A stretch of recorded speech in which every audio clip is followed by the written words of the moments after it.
Aujourd'hui, je vais parler d'un film d'horreur. Je vais parler d'un film d'horreur, c'est un film d'horreur auquel j'avoue avoir tout de suite été très, très, comment expliquer? Comment expliquer? J'étais pas du tout convaincu par, ce que racontait l'histoire de ce film. Enfin, c'est pas que j'étais pas convaincu par l'histoire, c'est que je trouvais l'histoire trop absurde. Je trouvais l'histoire trop absurde et trop poussée. Vraiment, je trouvais que l'histoire n'était pas, je trouvais que l'histoire était trop folle pour être réelle. Donc, je trouvais l'histoire de ce film trop folle pour être réelle et trop absurde pour pouvoir regarder le film. Le film dont il va s'agir, s'appelle La Chapelle du Diable. Donc, il s'appelle, La Chapelle du Diable ou alors, en anglais, The Unholy, donc La Sainte. Ce film est tiré d'un roman qui a été c'est une adaptation d'un roman qui s'appelle Le Sanctuaire. D'ailleurs, le film, en français s'appelle Le Sanctuaire, mais, a été traduit 2 fois en anglais par Unli, donc The Unholy, donc La Sainte, et aussi par, La Chapelle du Diable. Donc hem, le film La Chapelle du Diable raconte l'histoire de Alice, une jeune fille qui est sourde et muette. Et un jour, elle se retrouve devant un arbre, devant laquelle une personne a été, pendue. Elle ne le sait pas encore, mais devant laquelle une personne a été pendue. Il y a une petite introduction au début du film qui vous raconte ça et un miracle se produit. Elle retrouve tout de suite, elle retrouve l'ouïe et elle retrouve sa voix. Donc elle réussit de nouveau à parler et de nouveau à entendre. Et elle commence petit à petit à répandre les miracles. Elle commence petit à petit à répandre des miracles, de la Sainte Vierge, donc de Marie. Et tout le monde commence à la croire, tout le monde commence à croire que ce serait Marie qui, exerce son pouvoir au travers de sa main. Et donc, plein de gens commencent à croire en Marie, mais ils se rendent compte petit à petit que c'est pas Marie qui exerce le pouvoir de miracle au travers de la main d'Alice, c'est une force surnaturelle et une force démoniaque qui exerce un pouvoir au travers de sa main. Donc, pourquoi je trouvais l'histoire trop absurde et pourquoi je trouvais que l'histoire était trop irréelle? Parce que c'était quelque part, c'était une histoire sur la Sainte Vierge, donc sur la Sainte Vierge Marie, mais donc ça devait être une histoire qui présentait, la Sainte Vierge comme étant Marie qui arrive sur terre, mais on se rend compte que plus tard que c'est pas Marie qui arrive sur terre, mais que c'est le diable. Donc je trouvais que le contraste était beaucoup trop éloigné pour pouvoir faire un film d'horreur, mais finalement j'ai vu le film d'horreur de Unholy et il est vraiment pas mal. Il est vraiment pas mal, il est bien, ça a été réalisé par, c'est la dernière réalisation de Sam Raimi, donc la dernière réalisation de Sam Raimi, c'est sa dernière réalisation. Le film est vraiment pas mal et ce que j'aime bien dans le film, c'est qu'il y a tout un sanctuaire et il y a tout un sanctuaire, donc comme le nom en français le dit, le film s'appelle Le Sanctuaire. Et ce que j'aime bien, c'est que, ça se passe dans une église, en fait. Ça se passe dans une église et donc il y a une église qui est là, qui est présente pendant tout le film et juste à côté, quand ils se rendent compte que l'arbre a été, l'endroit dans lequel la Vierge Marie s'est présentée et est venue voir Alice, ils construisent au-dessus une chapelle pour pouvoir, pas avec des briques, mais c'est à ce moment-là qu'on comprend le titre La Chapelle du Diable, en fait. C'est à ce moment-là qu'on comprend le titre La Chapelle du Diable. C'est quand ils commencent à construire une tente avec vraiment des tentes en toile tirées avec des cordes, construites construit autour de l'arbre. Et c'est à ce moment-là que tu comprends la chapelle du diable, genre une chapelle construite au-dessus d'un endroit qui, qui, qui d'après les humains serait un endroit où la Vierge se serait montrée, où Marie se serait montrée, mais en fait où c'est le diable qui s'est montré. Donc c'est à ce moment-là que tu comprends le titre, et c'est plutôt bien fait. Et j'aime bien ce film parce il est très minimaliste. Il part pas dans des, il part pas dans des explications, il part pas dans des explications où tu comprends rien et où tu dois relier les points entre eux. Vraiment, vraiment, le film te montre un aspect de la Vierge Marie. Le film te montre un aspect de la Vierge Marie et toutes ses apparitions. Et derrière ça, sans faire disparaître la Vierge Marie, il te montre un esprit démoniaque. Ensuite, tu as une explication. T'as une explication qui te raconte pourquoi Marie. Et en fait, c'est simplement que la femme qui a été pendue, qui a été traitée de sorcière, la femme qui a été traitée de sorcière et qui a été pendue à cet arbre, en fait, s'appelait Marie. Et, mais pas Marie comme la Vierge Marie. Par contre, il y a un truc que je reproche au film. Il y a un truc que je reproche au film.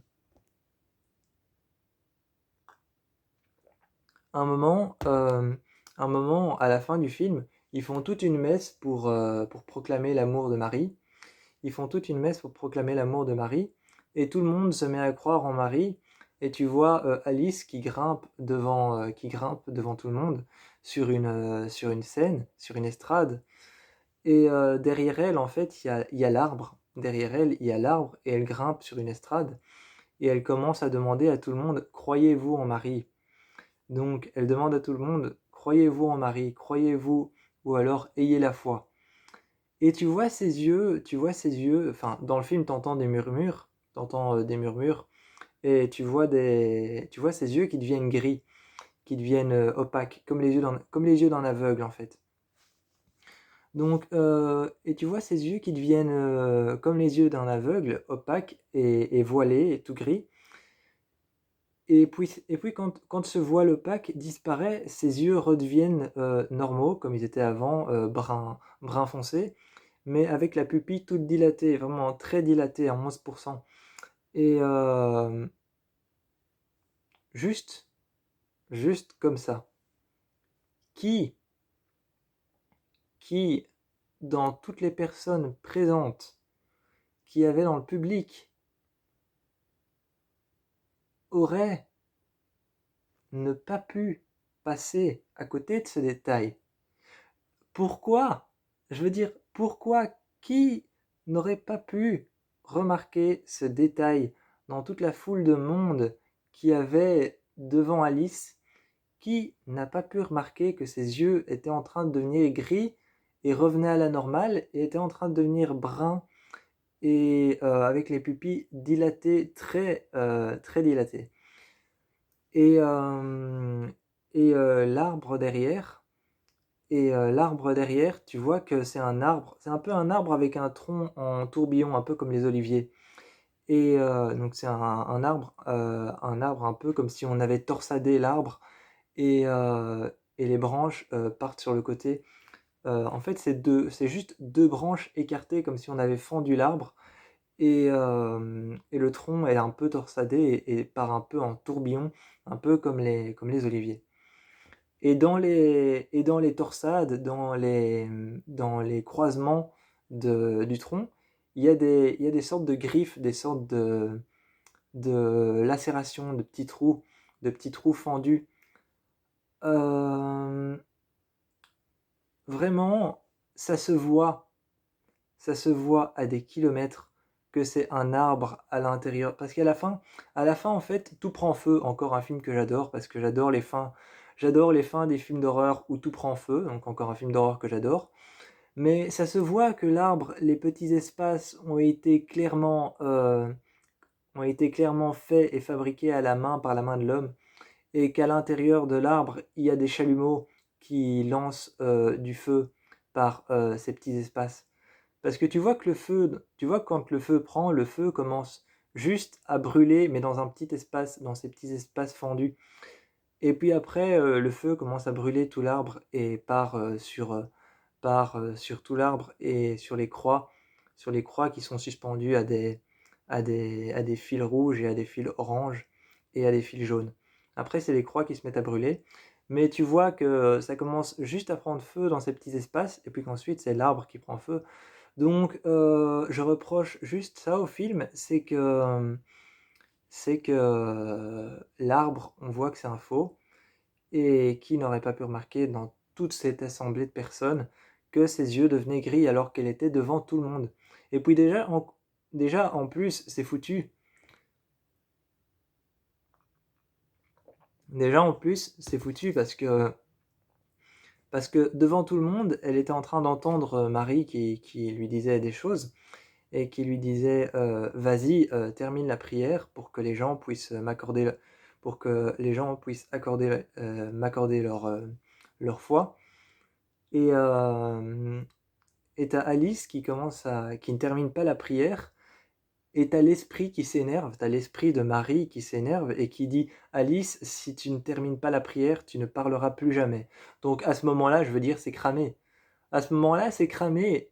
Ils auraient pu trouver d'autres paroles que Alice, si tu ne termines pas Alice, si tu ne termines pas la prière, tu ne parleras plus jamais. Ils auraient pu trouver d'autres paroles. Je ne sais pas ce qu'ils auraient pu trouver, mais ils auraient pu trouver autre chose. Parce que là, c'est cramé tout de suite. Et t'as Alice à la fin du film qui dit c'est un mensonge, j'ai menti. Et elle s'excuse en langage des signes et elle s'excuse en parlant en langage des signes que, en même temps qu'elle parle. Elle s'excuse en langage des signes. Et donc, d'ailleurs, si vous voulez savoir comment on dit elle m'a dupé, si je me rappelle bien, parce que j'ai une mémoire photographique, elle t'a dupé, elle t'a dupé, c'est quelque chose comme ça. Euh, Ça doit être un truc comme ça, si je me rappelle bien. Elle dit Marie n'est pas celle que tu crois, elle t'a dupé. Donc voilà, si vous voulez savoir. Par contre, je sais parler un peu le langage des signes. Euh, j'ai un peu parlé le langage des signes parce que j'ai connu quelqu'un qui était malentendant. Bref. Donc, à la fin, t'as le docteur, je sais plus comment il s'appelle, mais il y a une femme qui est docteur et qui lui dit Marie n'est pas celle que tu crois, elle t'a dupé. Et, et donc, elle lui dit aussi en langage des signes c'est un mensonge. Et elle arrête la prière et elle dit c'est faux. Elle dit c'est faux et t'as tout le monde qui, qui la regarde comme si c'était une menteuse, ce qui paraît logique parce que pendant tout un temps, elle a été l'objet, pendant tout un temps, elle a été l'objet d'une intervention divine. Pendant tout un temps, elle a été l'objet d'une intervention divine de Marie. Et tout d'un coup, elle dit que c'est un mensonge. Donc, ce qui est logique que tout le monde la regarde comme une menteuse. Euh, J'aime beaucoup le film parce que il traite sa forme maléfique pas de manière à. Il traite sa forme maléfique vraiment pas de manière abusée en fait. Un moment, ils sont dans des. Un moment, ils sont dans les sous-sols de l'église et il y a plusieurs draps comme ça qui sont suspendus comme s'il y avait quelqu'un en dessous en fait. Et il y a un drap en dessous duquel il y a un courant d'air qui passe et donc tu as le drap qui bouge un peu. Donc toi tu te dis forcément elle va être là, elle va être là. Et, et tu vois qu'il y a le journaliste, j'ai oublié son nom, mais il y a le journaliste qui s'approche et juste quand il s'approche, tu as encore une fois ce petit courant d'air qui fait bouger la toile qu'on a mis au-dessus. Et donc la toile, le voile, donc le linceul. Tu as encore ce courant d'air qui fait bouger la toile blanche qu'il y avait au-dessus et ce voile qui bouge. Et juste à ce moment-là, derrière, t'entends, tu vois pas, mais t'entends le bruit d'une toile, d'un voile blanc, d'un linceul qui tombe par terre, comme si, euh, comme si quelqu'un venait de se lever et que le voile était sur sa tête et qui tombait. Et il se retourne et tu vois justement le voile qui tombe avec cette chose qui apparaît et qui commence à détendre ses bras et donc tu la vois apparaître, tu vois son corps apparaître, tu la vois détendre ses bras, détendre ses muscles et finalement elle apparaît.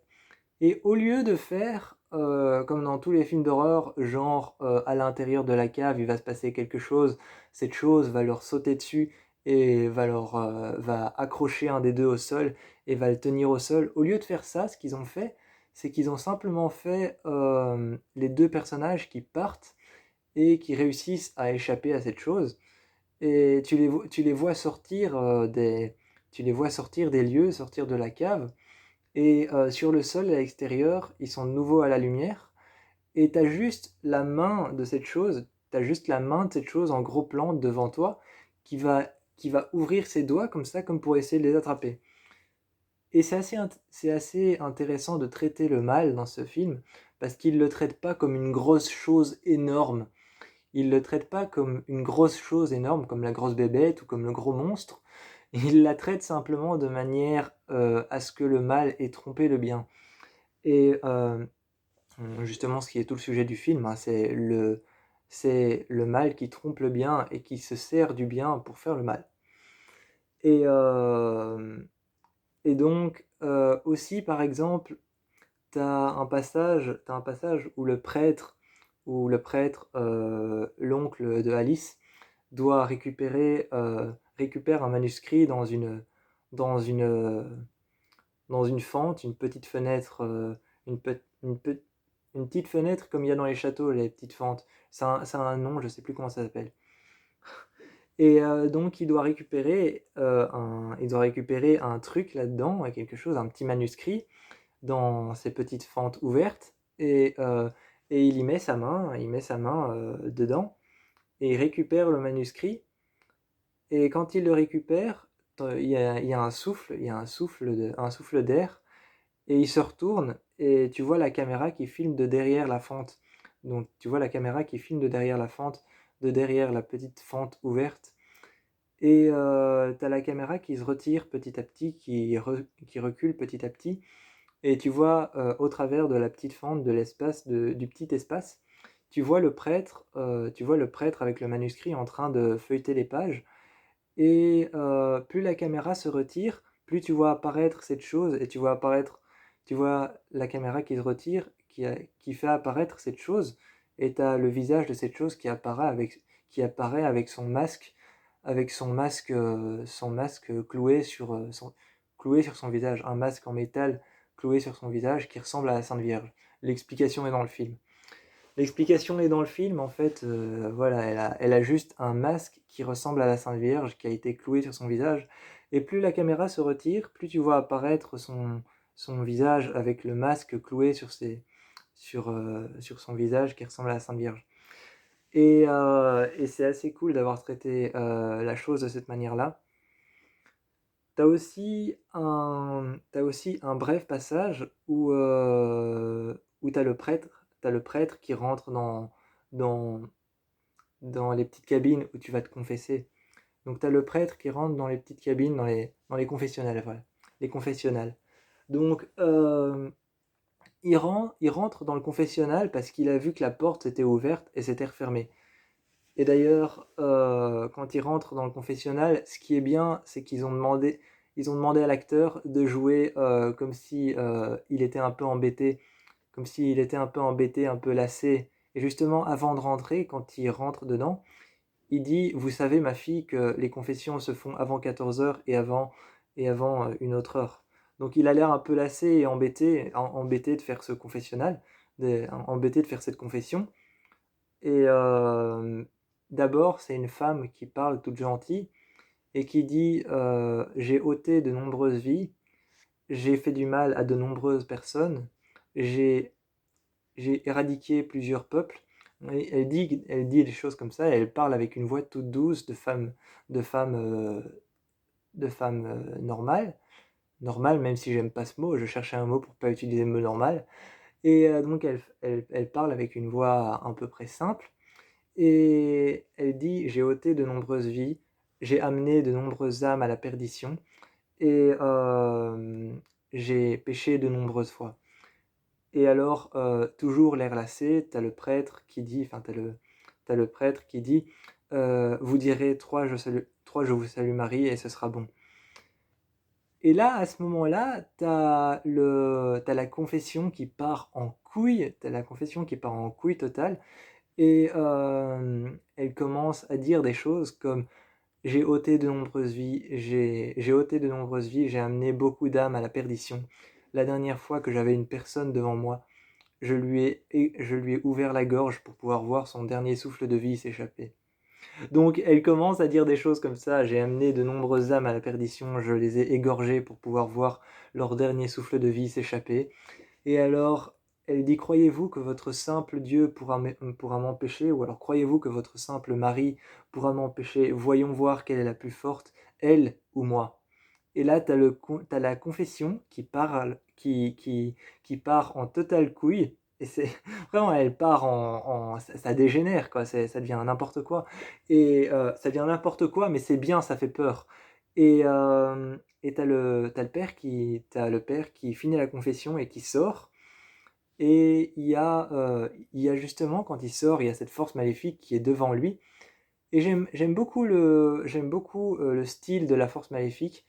J'aime beaucoup le style de la force maléfique. Elle ressemble à un moine avec, vraiment avec une capuche, au-dessus de son avec une capuche au-dessus de son visage, mais vraiment mise au-dessus de son visage, qui cache un peu son visage, et son visage, on ne le voit presque pas.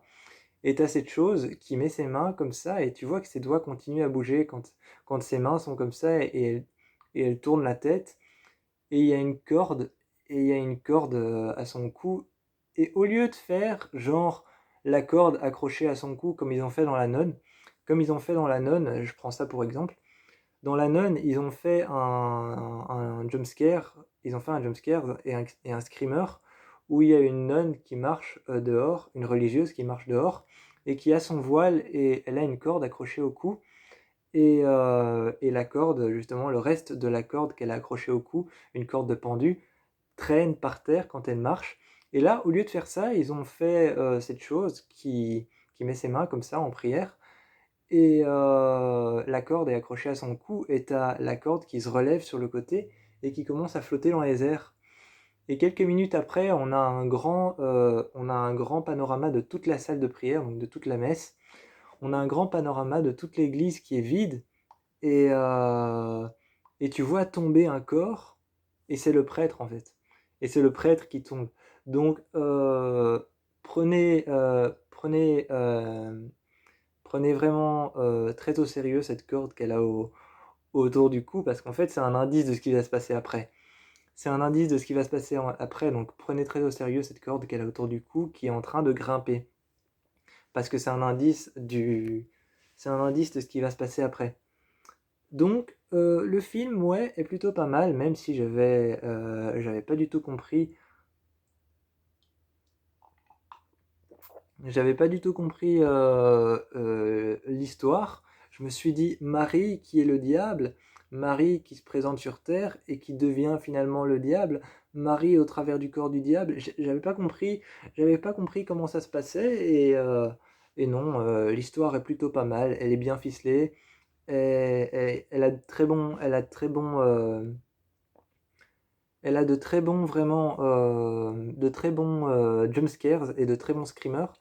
Il y a un jumpscare ou un screamer que j'aime beaucoup, où il y a une statue de la Sainte Vierge. Je suis désolé si l'écran tremble de temps en temps, mais j'ai des spasmes musculaires à cette jambe qui fait que ça bouge un peu. Désolé. Donc, à un moment, il y a une statue de la Sainte Vierge, qui est une statue blanche comme ça de la Sainte Vierge, et il commence à entendre, il commence à entendre des bruits de porcelaine qui se fissure, donc comme une statue. et il commence à entendre des bruits de porcelaine qui se fissurent, et il voit qu'au bord des yeux de la Sainte Vierge, il y a une fissure.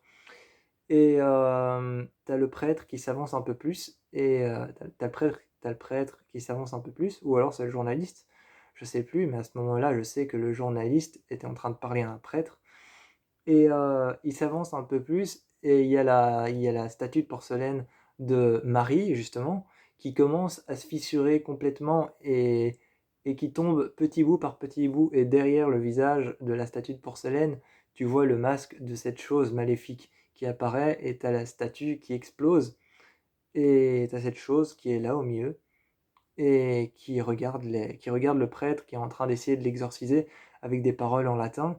Et quand il prend sa Bible et qu'il essaye de lire, t'as toute l'encre qui a coulé, et les pages de la Bible qui sont redevenues vierges.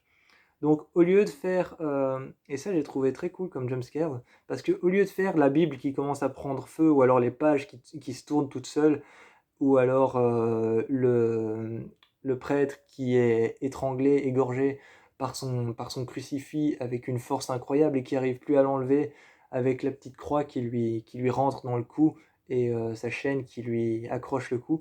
Au lieu de faire un truc comme ça, ou au lieu de faire les pages de la Bible posées sur le côté qui tournent et qui s'arrêtent plus, ils ont fait vraiment la Bible avec les écrits, les versets, et, euh, et l'encre qui se met à couler, et t'as la Bible qui tombe, et t'as toute l'encre par terre.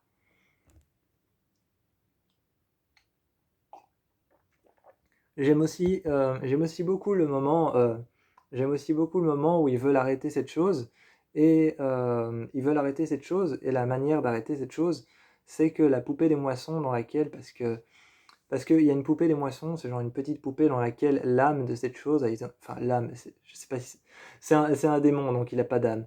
Mais l'esprit de cette chose a été enfermé dans une petite poupée, une poupée des moissons. Et la seule manière de contenir l'esprit, c'était de mettre son esprit mettre les cendres de la personne qui a été tuée dans une poupée comme celle-ci. Il la confectionnait, il la fabriquait, et il marquait dessus une date qui n'existe pas pour pouvoir contenir l'esprit maléfique. Et justement, le truc, c'est que après avoir délivré l'esprit, euh, il trouve le moyen de condamner cette chose, donc de la faire partir.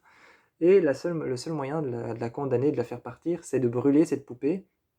Et au moment d'essayer de la brûler, ils sont tous les trois, la docteure et le journaliste et le prêtre, dans une église.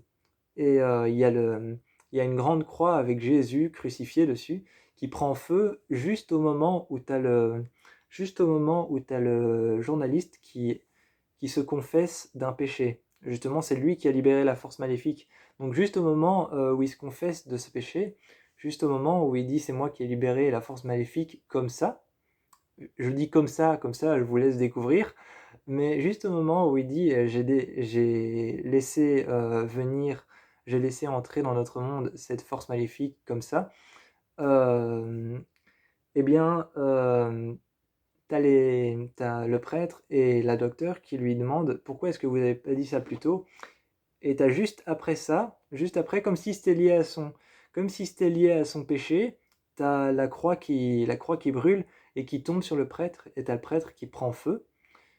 Et ce que j'aime bien, c'est que comme si tous ces événements horrifiques, la croix qui prend feu, qui tombe, le prêtre qui est brûlé, et, euh, et aussi toutes les statues de la Sainte Vierge, et de tous les autres saints, et de Jésus avec le sang qui coule, commençaient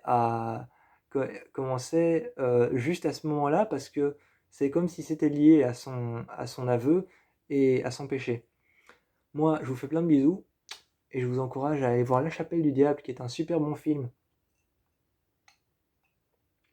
C'est donc la dernière création de Sam Raimi. C'est donc la dernière création de Sam Raimi en 2021. Et je vous encourage à aller voir ce film.